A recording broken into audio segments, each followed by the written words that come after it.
with that in hand, I think it's a pretty great place to start it. Let's get to it. From smoking pot to selling pot in the Kensington Market. Yeah. What's poppin'?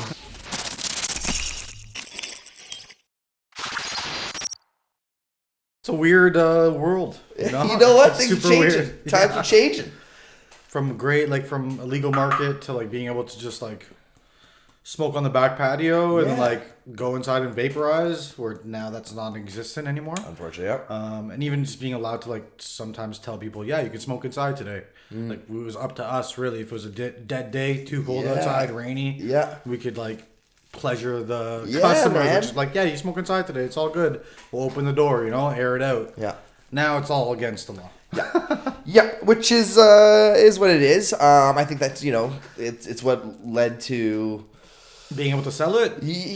I don't know if that's not what led to sell it, but I guess whatever. It's a weird world. Yeah. It's a weird world. In regards to let's maybe kick it back and talk old school fucking Hotbox days. Yeah, when you can like serve food. Yeah, back I remember first visiting. Your brother being there, and I was there a couple of times, but the whole vibe of it was just something like, for me, it was like straight out of Amsterdam sort of thing, right? Yeah. And I think a lot of people who visited Toronto from outside the city, whether it be small towns or other parts of the country, whatever, definitely got that same vibe. And, sure. Being there from a young age and being able to be there from what it was then to what it then became and the evolution of it, I'm sure you got a whole plethora of fun stories and good times. Oh, yeah, I bet. The box from back then, like... It's funny, that story, because I got a job, I was 17? I got a job at Fiesta Farms. Okay. I was working at Fiesta Farms doing like the milk side, like the dairy shit, so just front-facing items all the time throughout the store. And it was like the first weekend working there, and I hated it. I was like, fuck, I dread this job, but I need to work and make money. Yeah. And I remember my brother messaging me one day being like, you can quit your job and come wash some dishes with your older brother and smoke some weed while you do it. Hey, and, hold on a second. 17-year-old me was like, that sounds the best. So it's a pretty fucking good time. I quit Fiesta Farms with 2 days working there. Okay. Got cash, just like they gave me cash, didn't even give me a check. And I started working at Hotbox. I was 17, washing dishes. Back then it was different. You could like walk in, still vaping inside. It's a whole different store. It's actually where Jimmy's Coffee is now in the market. It is, yep. It was on Baldwin. But there's a little small kitchen in the back. The front was a head shop. Kitchen in the back. My brother was the chef, and he hired me to be dishwashing. But the patio was really nice. You get served food. There were servers. It was a restaurant feel. Like it wasn't. It wasn't like it wasn't the same feel it is now. It was more restaurant feel. You get seated. Come get your order. You're right. It definitely had that really like sit down, get your vibe. It felt like a restaurant. Oh yeah, spark it up, baby. You also have yourself some to go with your green. We have some green tea here for you as well, my brother. We got ourselves the filtered water as well, and yourself, this thing right here. When it comes to pouring your green tea, though, be warned, as it spilled all over me as I was pouring yours. Okay. That's why you got a half cup, because I was like, fuck. No worries. Got all over me. So this fucking being there from the beginning and seeing the evolution of the place to where it is now. You're not. Are you still in Hotbox a lot, or are you at the neighboring? I'm both sides. You're both sides. You are still both sides, right? Okay. So the evolution there from going from smoking pot in the Kensington Market as a kid to then smoking pot in a place where you could do it there, and then going to a place that then has its whole vibe, moving over. Now everything's legal. It's kind of like a wild dream ride that kind of happened for those who were around back then, and seeing it for yourself, having gone from the beginning of what that place has now become and expanded to. Yeah, it's love and hate, right? Like, Gotcha. I think a lot of the people from back then miss the old vibes. Yeah, okay. But also we're like very happy. I think a lot of people are still happy that like you're not gonna get in trouble for doing the things we've been doing for so long. Yep. And people have been advocating for this for so long that like it just needed to happen, right? Like it's just better off this way. Yeah. It definitely changed the lounge atmosphere and what can happen in the lounge and stuff like that. But Abby, the old owner, did what she could and made it work for every aspect of the way, through it. And then until she sold it, and now works for the OCS and supplies each private store with the government weed, which is great. She works for those people. And okay. Yeah.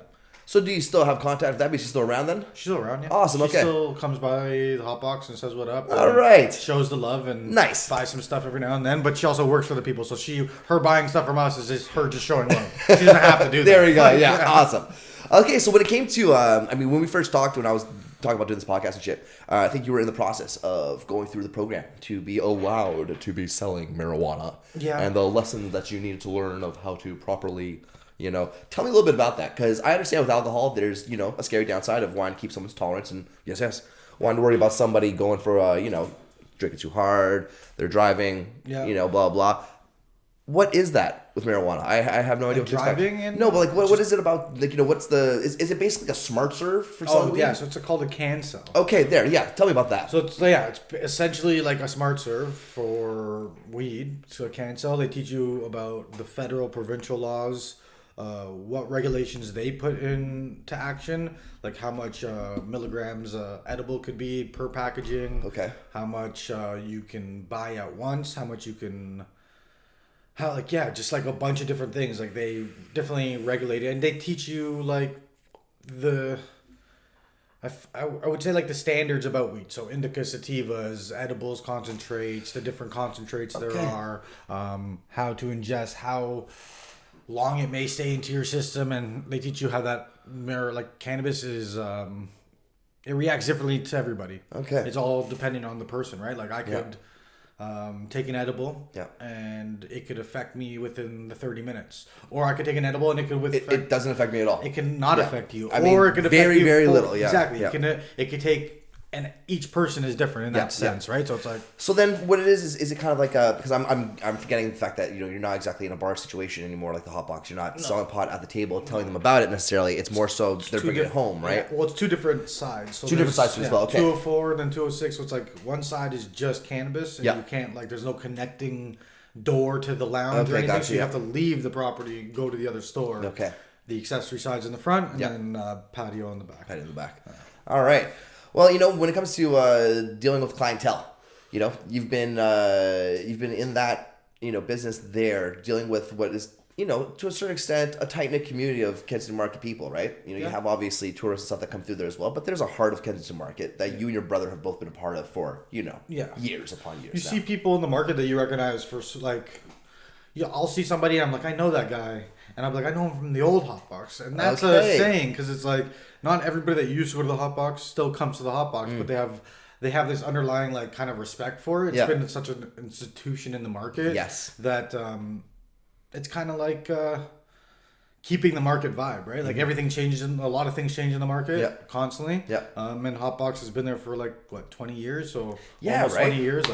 So it's kind of a staple in the market. So to see it leave would be, I think, even the people that don't go to the Hotbox, that walk by it in the market or just walk through the market on a daily basis or live there, it would change the market appeal and vibe. Yeah, 100%. It would absolutely. Yeah. It's definitely been a cornerstone there of the Kensington Market.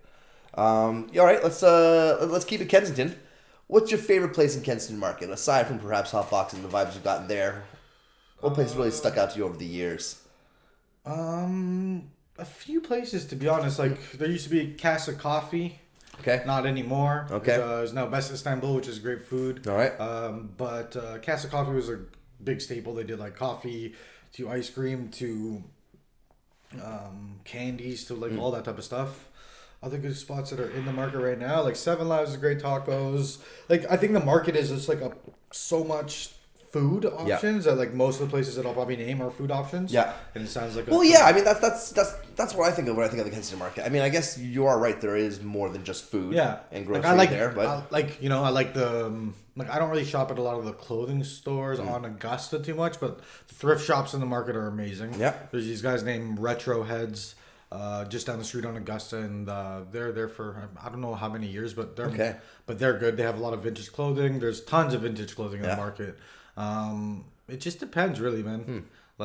It depends on what you like about the market. I just like to. For me, I worked at the Hotbox for so long that I sometimes find myself standing outside the box while I'm not working. I'm just having a cigarette. That's what I was going to ask. How often do you go to the market? It's just a weird magnetism, like Okay. feeling of just like I feel comfortable there. Yeah. It's where I stand every day, other day when I'm working or like when I'm around there. So it's Yeah. like, and also like Spencer lives upstairs, so Yeah. it's just like it's the comfortable spot. Okay. So I feel like the market people as well. Maybe if I'm a market person, Yeah. I couldn't tell myself that, but people probably say it. Yeah.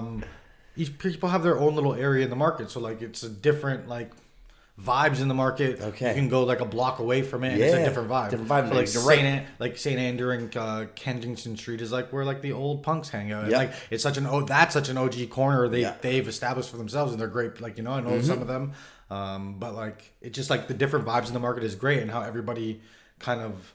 If you know people, like you can be on one side of the like spectrum of how you like dress or how you like carry yourself, but like you're a chill dude, and you can be chill with somebody that's on the whole other side of the spectrum. Where you see it not in Kensington, people are not gonna like sometimes not gonna like talk to each It's not other. the same. It's not the same. You're right. People have like a mutual respect, especially if they see you and you're in Kensington for so long. Yeah. And your face is recognizable. I might not know your name, you might not know my name, But you recognize each other. we recognize each other. And It's kind of that Mutual mutual respect. Yeah. There we go. So it's a different like that. It's like a mall within not a mall. You know, it's like an outdoor mall, and everybody kind of just like sees each other every day. It's kind of a weird like dynamic in that. It sense. is. It definitely has that, and the family aspect of it as well. Of those like who've known each other for so long. I was a part of it for maybe less than a year or whatnot, but being there and working with like there's like Citizen Greg was one guy who I worked with, right? And hearing the stories of the punks, and then having other people come in and stories of just like just the stories on stories, and looking at the history of the neighborhood and such. Oh yeah. It's it's a beautiful part of Toronto.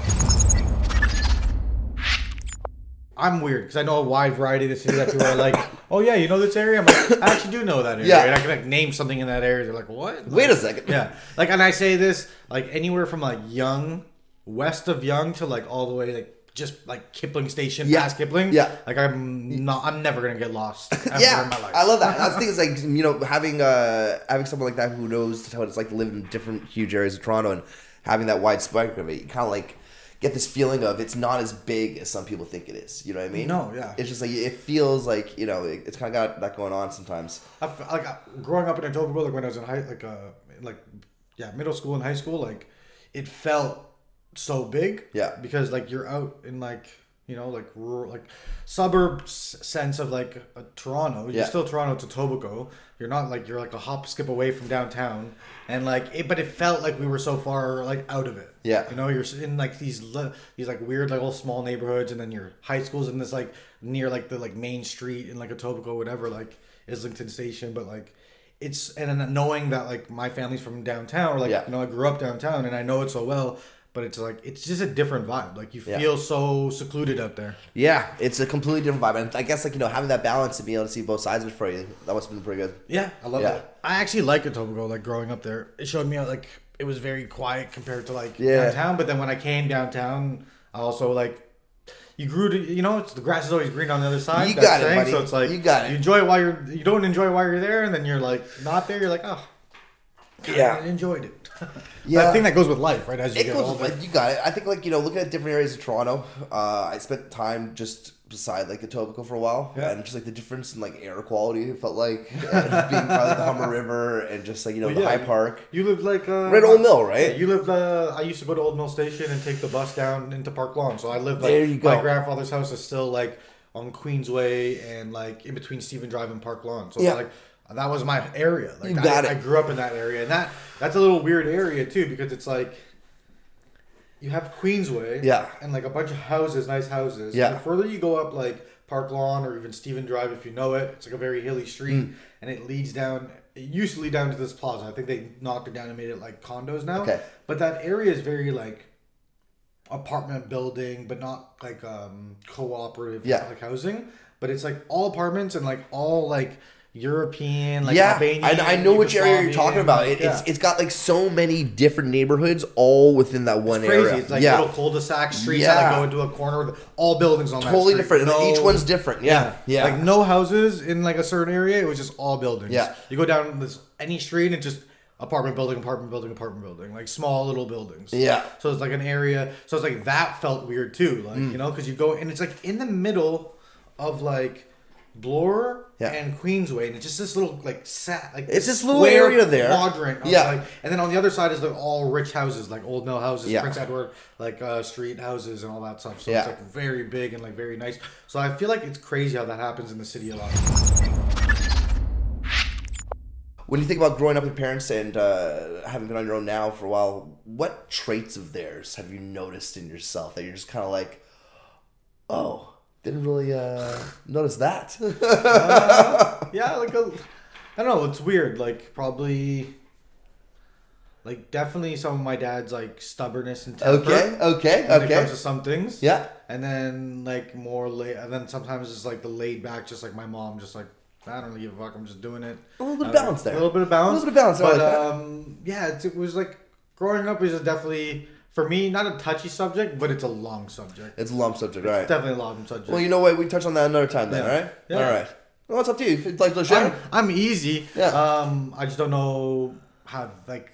Yeah. Well, you know what? Like other people's lives being put on blast, like. Well, that's fair enough. That's Yeah. fair enough, and I respect that. Yeah. In regards to talking about like childhood and stuff. But my parents did split up. Yeah. At I was a young age, so probably like grade.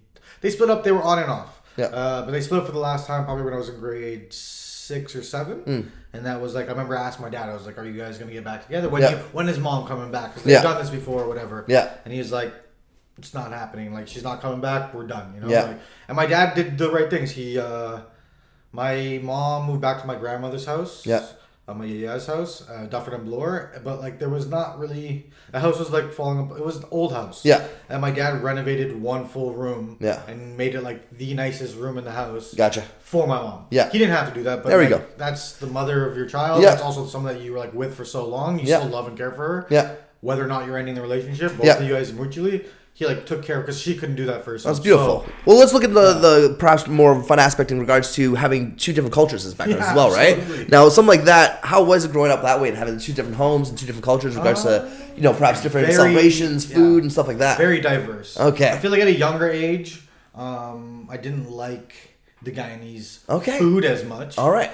Maybe just I don't know why. It was just a weird thing. We were also born Canadian too, right? So Okay. like parents were just like my dad would always like make like weird. My dad's not the best. He's a good cook. Yeah. Don't get me wrong, but like when we're growing up, it's like pasta or what do you want? Whatever. Me Yeah. and my brother would be like, we want breakfast today. For dinner, My dad's the type of dude who's like, let's do it. Giving you breakfast. There we you go. You want it. So it's like that type of stuff, which was great. All right. And my brother was very quick to start cooking, as you know. So it's like he was younger and he would just cook for himself. My dad would come home and be like, "What do you want?" And I'd be like, "I want pasta." And he'd make pasta. This is pasta. It's just what it is, right? Yeah. But definitely like getting older when I was in younger age, I loved the Greek food. Yeah. I got into that side super easy, Okay. like, whatever. But getting older, like when I was like maybe 13, 14, I started getting into like the chicken curry. I wasn't eating that stuff before. Like there was stuff that I would eat from them, like the rotis and stuff like that. Yeah. There were certain rotis with like chickpeas in it and Yeah. like spicy like spices in it. I Oh, forget yeah. what it's called So exactly. much good stuff. But I would eat that as a young kid and I would like it. But like I couldn't get into like the curries and like the lamb curries and the chicken curries. It's just like looking at it as a young kid turned me off looking at it. Okay. Like I don't want that. Yeah. And also like a very young memory of mine, the different cultures is like Guyanese, man, they eat with their hands. It's like literally there's rice and chicken and like a gravy, like a stew mix on it. Yeah. And you use your hands. And there's certain techniques, certain cooking technique that you get. Yep. And then, I used to watch my dad, and I used to like stare at them when I was younger while they did it. I'm like, I got a fork over here. I remember like learning technique as a young kid and just like picking it up and like getting with it. But for the flavors and stuff like that at a younger age, I didn't pick it up until I was older. And now for me, it's like any sort of for sure delicious But the curries and culture such, of I feel like growing up as a kid, I loved the Guyanese house parties. Okay, there we go. That's what I'm wondering, right? Different cultures stuff like that. Oh man, and we such big like both sides probably have big families, but my Guyanese family was like huge. Yeah. Okay. It was just like people that I couldn't remember all the time, but like huge family, like a lot of kids. So we used to like play like tons of games while the adults are just drinking and getting drunk. Music's playing. So like one thing I really got into it as a kid was like Caribbean music and that type of music, soca, chutney music, like Indian music, because it's like that was our roots of it. Yeah. But all that music would play as a kid and you would love it. Reggae music, you'd be like, oh, what was that? And like growing up, you hear it, you're like, that's my childhood right there. Running through my grandfather's basement, playing hide and seek. Yeah. Like, just all these things like tag, whatever, with like a bunch of kids, right? Yeah. And then like the guy used to, there's like tons of cards games that are like in cultures and shit. We used to like watch our parents play it and get into it and da da da. So it was always fun. There's always tons of kids growing up on my dad's side. Yeah. Which made it great. And then also on my mom's side, we had like my cousin Chris and like everybody there. And my cousin, like that family was like I remember just like getting into so many like different things because of that family. Like, video games at a young age, like, but like great video games, like Nintendo. Like I don't feel with that, like without my mom's side of family, I wouldn't have got into like that type of culture so deeply at a young age and like enjoy it so much. A lot of fun. Star Wars, wrestling, all these things that we like got into as kids was because like my mom's side. There we go. Like, awesome. So it's definitely like two swords to it, and it was great. It was great. Yeah, that's the thing too. Is like talking with people's upbringings and stuff like that. Touching on it, it's always different times for different people, right? And identify with what you've been through and such with there. But having that two different backgrounds and being able to just like have that diverse sort of upbringing there, you think it's benefited you in the long run? Do you feel as though you enjoyed being able to have that like change up too? Well, there is they can see me, right? Yeah, you can see that I'm brown. I'm also like I'm half Guyanese and half Greek. So like growing up, like when I was around my Greek family, it's like it's hard to. You wouldn't like when you told somebody you're Greek, they're like, what? Like you don't like another Greek person won't really connect with you unless you speak Greek with them. I don't know. We never spoke Greek, so it's like you're Greek. Okay, cool. Like who's Greek in your family? And you tell them and whatever. Then eventually it would be fine. Never felt disconnected from it. I actually felt way more connected. Okay. Like, I fought to be Greek at a young age. Like, you're brown, but you're Greek. There we go. Don't forget to tell people that, right? Yeah, right. Because like. Just from off the site, you wouldn't think that. So it's always like the side that I would fight for a little, like push more, but like I'm also Greek. There we go. But like growing up, it's like you realize that you're both, and it's like it's a very interesting dynamic like that. So it's like it's crazy to think about it. Like you fit in like with my uncles, like you could be with all my like any one of my uncles on my dad's side, and we used to go on like a lot of family trips, like road trips. Went to like New York. We drove to. Myrtle Beach with his South Carolina. Drove all the way out there, got lost. I was so young that I don't remember everything, but I remember like it took 3 days. That's what I remember. It was a journey. It was a journey. Now, in regards to traveling, are you big on traveling? I love traveling. Do you feel you're the type of person who needs to get going somewhere every year? How's it for you? Like honestly, when I was with my family, I did a lot of traveling. I got kicked out of my dad's house when I was 16, moved to my mom's house. Didn't really I was going through school and shit. It didn't really work a lot. Gotcha. My girlfriend loved traveling. She went everywhere. And I didn't have money to do so I didn't really travel that much. But when I was a kid and going around with my dad and stuff, we went all over the states. Florida. We went to New York, Connecticut, New Jersey. Tons of family out there too. Right? You love family visits. All right. Tons of family in in New York and like that tri-state area. I have tons of families, so tons of weddings I went to out there, tons of like family to meet for the first time out there at a young age. I think we went out to New York for Halloween one year. My dad just took us out of school. He was like, we're gonna go to New York for Halloween. There we go. See your cousins. We're like, dope. Go to New York for Halloween. But as growing up, like I think Dominica, which I think you did a podcast. Yes, we have. Yep. She really inspired me to go traveling to see it more, like to do it for myself, and awesome. Like, not like I didn't have a passport for the longest time, so she pushed me to get my passport. So I think it was around 5 years ago we went on our first trip together. We went to Mexico, and it just blew my mind and like how much of a relaxing and enjoyment it is, right? And like, so most of my trips now since like an adulthood has been with her. It's been amazing. Like, all right, I've enjoyed every single like minute. I have a lot of respect for everybody doing this. Like, it's about using your time. There you go. Wisely. Like if you have the time to do a lot of things that you've always wanted to do something. While you have the free time, like do it. And experience it and live it, because we can talk about it all we want, and if you want to do it, you're gonna do it. Just like we're here right now, you're doing this. You made it. You made it real. You know what I'm saying? Hey. Nobody else put this up for you. I appreciate that, brother. Well, that's the thing too, is like using the time that you have, right? And it's like, if I could, if I could be out doing the same work as I was doing before, I would definitely be doing a lot of that same work as it was before. Sure. And the idea of finding new work, I thought would be like, what it is. And when I couldn't, it was like either go crazy from the fucking stress, or figure out something else to do with my time. From reality, let's kick it to this right here. A microphone. Your microphone. I want you to imagine that your microphone in front of you is a genie You got 3 wishes. What would you wish for? What would I wish for? Mr. Margoose, what did you wish for? That's fucking Hey, you take a second. I'll spark this back up and give you a moment. That's a deep question. You know what I mean? 3 wishes. What would I wish for? Have fun with it. Get serious with it. It's up to you. Oh, damn. Make it your own.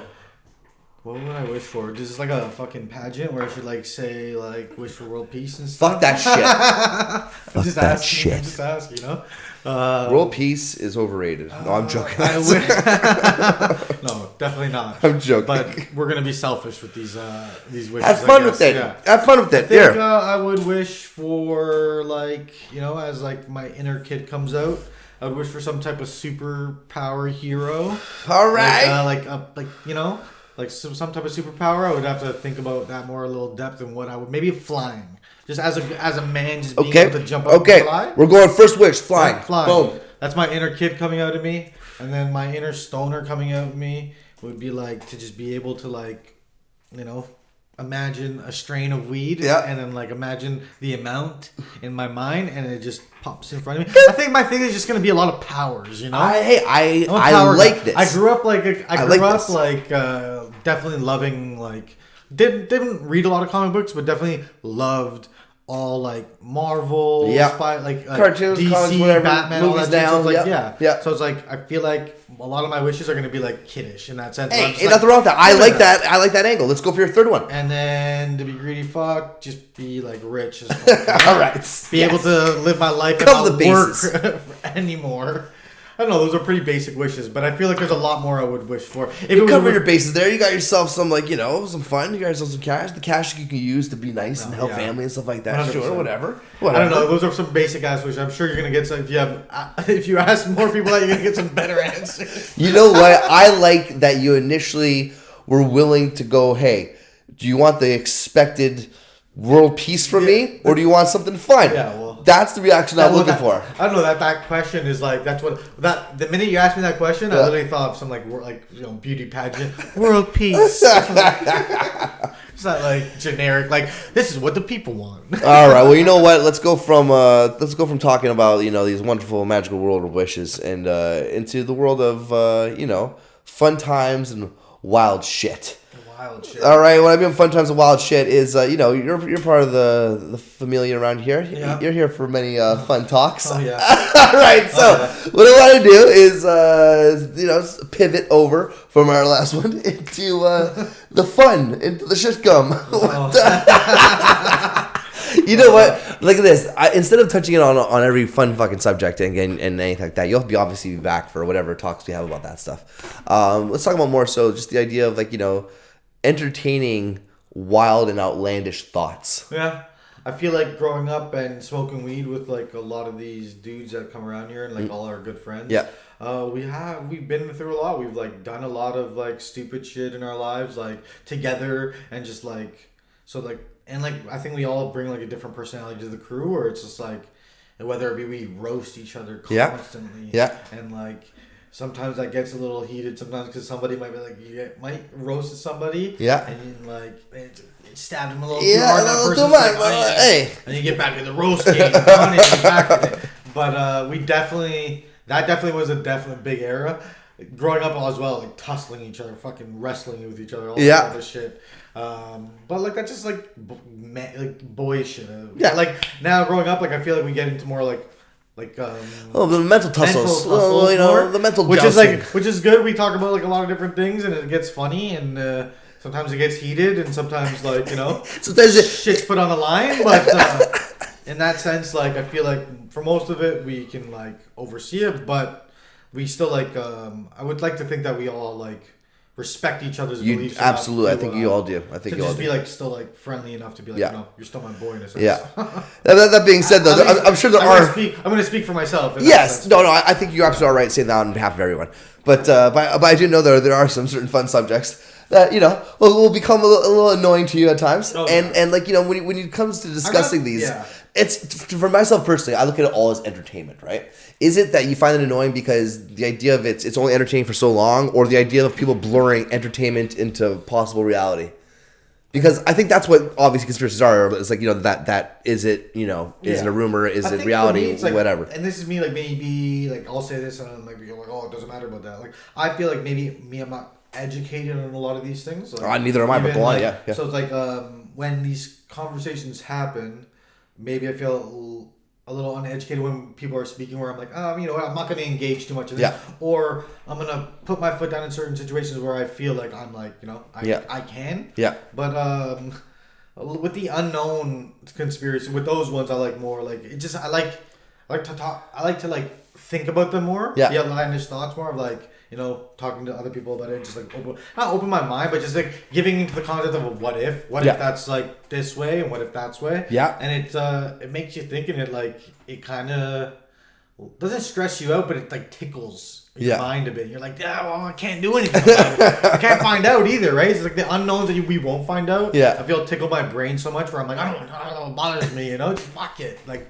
not gonna know, Like, yeah, well, with the unknown and questioning your own thoughts and beliefs and shit like that, it can be fun when with the right group of people, and I think as though this group of people is the right group of people to do so. Yeah, I like to more talk about like the space shit. Yeah. And, like, well, yeah, I think then actual relevant actual things going on right now, because I don't like to dive too much into that because I don't want to like you said, I don't feel fully educated on much stuff. My opinions are based on entertainment value, and I can find that every time I base an opinion on that, they'll take it as my political views, that I support one side more than the other, and I do not. Yeah, I get that too. All sides are fucking evil as shit. Yeah. Like whatever, fuck right off. I posted that thing in our one of the group chats today where it was just like I saw it on Facebook. It was not even something that I saw, but it's like an election sign on somebody's front lawn, and it was like the free world, fuck them both. And it's kind of like I saw you post that. Yeah, it's kind of what how I stand in it. I'm very fuck, just in any circumstance, unite anywhere we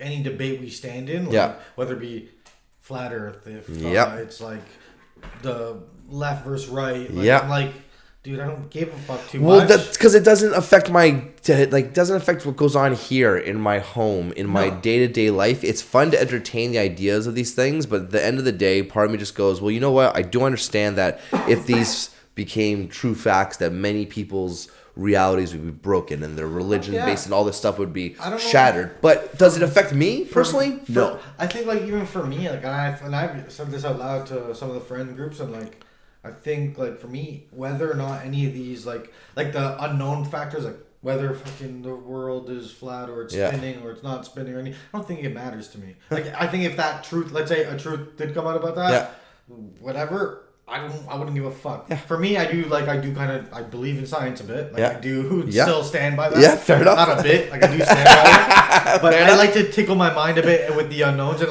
maybe push the possibilities a bit into maybe non-reality and what we call not real shit, but in the sense of it, I like to I don't know, what's the word I'm looking for, just have fun with it in my mind. I like that. The idea of having fun with it and treating it like entertainment and it's like this. I'd rather have conversations about random fun shit and wild outlandish ideas than to just sit down and watch the crap television that I usually watch. Yeah, or right? Yeah. I mean, I watch a lot of crap television. Yeah. I'm not saying I don't. So it is what it is. So do both of us. Hey, but as we're going from from the conspiracy and stuff like that, I noticed your wonderful little sweater right there. My buddy's company, Dark Squad. Oh, Dark Squad. My buddy Dynamo. Yeah, you ever dabble in the dark arts there? No, Marcus. No. Never dabbled with Satanism. No. Well, I mean, how about this? The idea of Satanism and shit like that. What about the idea of there being the opposite? What about the idea of there being a light force of good magic and stuff like that? Can't tell you that I'm the most religious person. Okay, yeah, let's get into spirituality. Yeah, were you raised in a spiritual way? There was religion based around me my whole life. Christianity and my grandmother's really religious. Okay. On my mom's side and both sides, they're both all religious and they believe in God and all that. And I was pushed with that as a kid. I did go to church a little bit, not a lot, not as much as my grandmother would have wanted me to.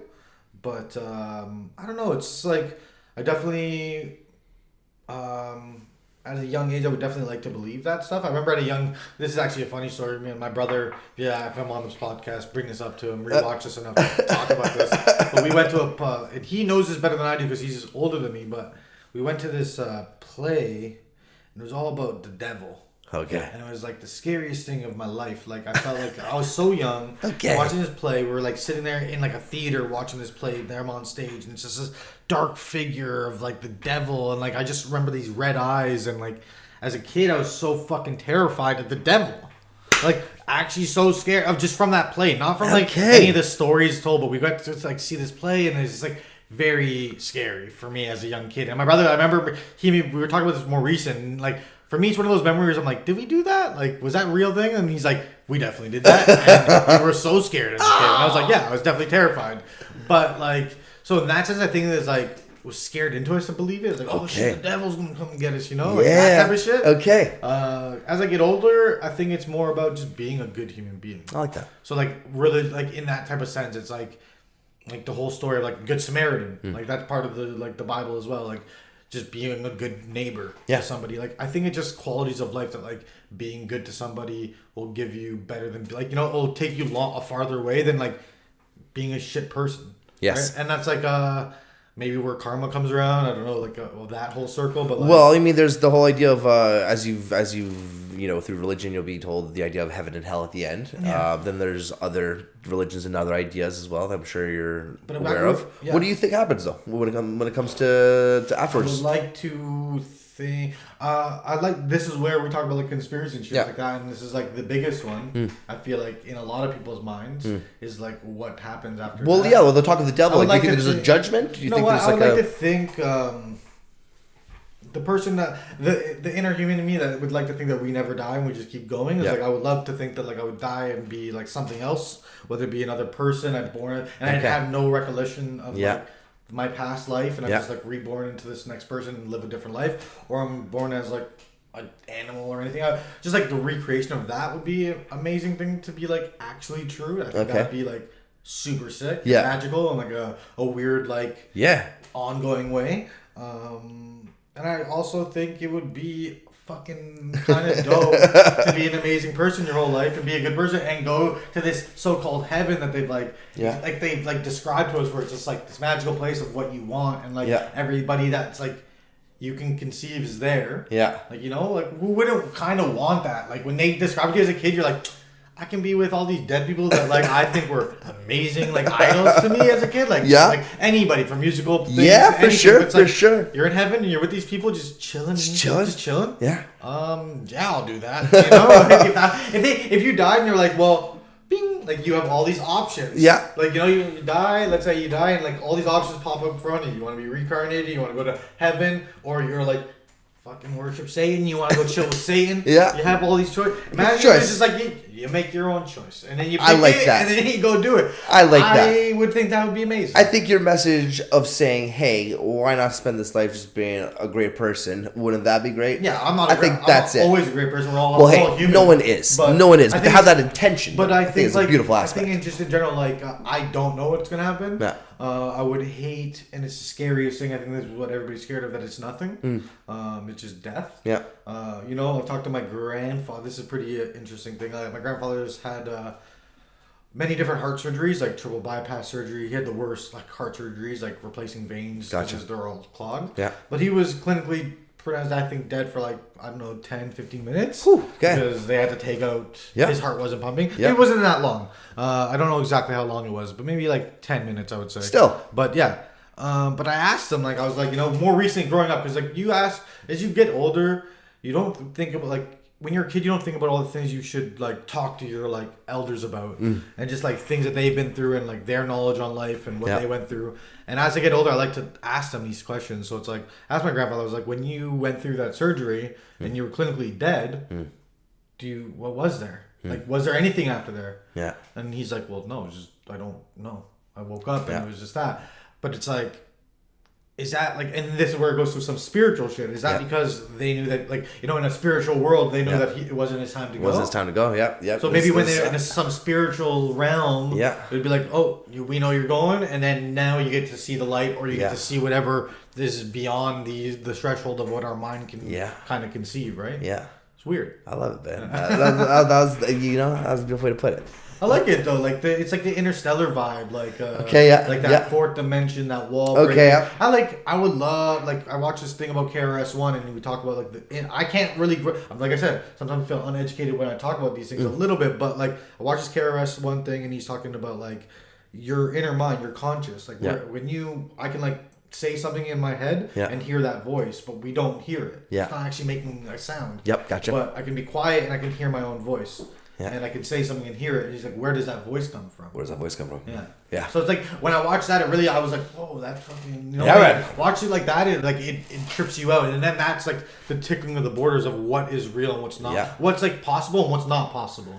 Right? I like it. Yeah. I don't know what's... questioning your reality exactly. and not being aware of what's the unknown. I like it. Yeah. With the time that you do have here, though. With the time that you do know that you are in this physical... With these hands. What do you want to do with these hands with the time that you're here? Want to like see the world. Okay. I would love to keep traveling. Yes. Post COVID after all this shit. Hopefully. And just like I want kids. I want to I think we all grew up in the sense of like I haven't been with my girlfriend for a long time, so it's like growing doing things with her more like. Yeah, experiencing life in that sense. Traveling, experiencing life, it's fucking great. Growing up, I feel like as a kid, we all, especially me, I had this idea in my head, or it's I feel like a lot of people have this idea in this head of how it's gonna go. Yeah. And as you get older, you're like, shit, Hey, dude. It doesn't happen how we all think it. That's what it is. So it's about just keep going and keep pushing for these things that you think you wanted as a kid, because you probably still want those things in the long run. Yeah. And just keep motivated in that sense. So it's what I want to do. I want to see the world. I want to see more places. I want to experience more things. I want to just life in general, man. Yeah, just man. Just be happy for where I'm gonna be at. Be successful enough to that I can grow old and just be comfortable. My grandfather had the best sayings. Doesn't matter what you do in your life, just kind of strive to be the best. Be the best at it. If you're gonna be a garbage man, be the best garbage man. Yeah. Don't be that slacky. You know what I'm saying? Do it the best. So whatever I do, I'm going to try to do it the best. Whether it be selling weed for the government, whether it be if I go back into go into a bar world, or I was doing bartending before, before COVID, hospitality, whatever I do, I just want to do it good and I want to succeed at it. Well, I respect that, brother. I thank you for fucking doing this podcast, and definitely maybe having you back again to talk about all the fun, wild, outlandish bullshit. But for this, brother, thank you. Cheers, man. Yeah, man. Rah.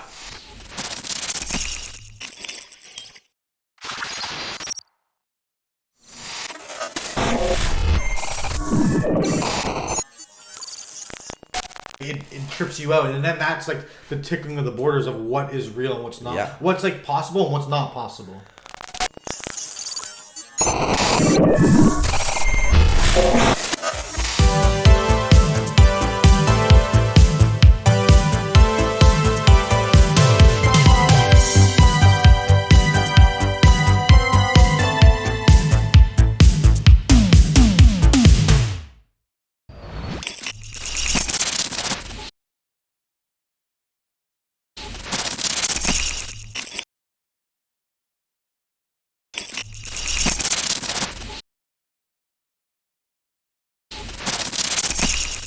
Thank you.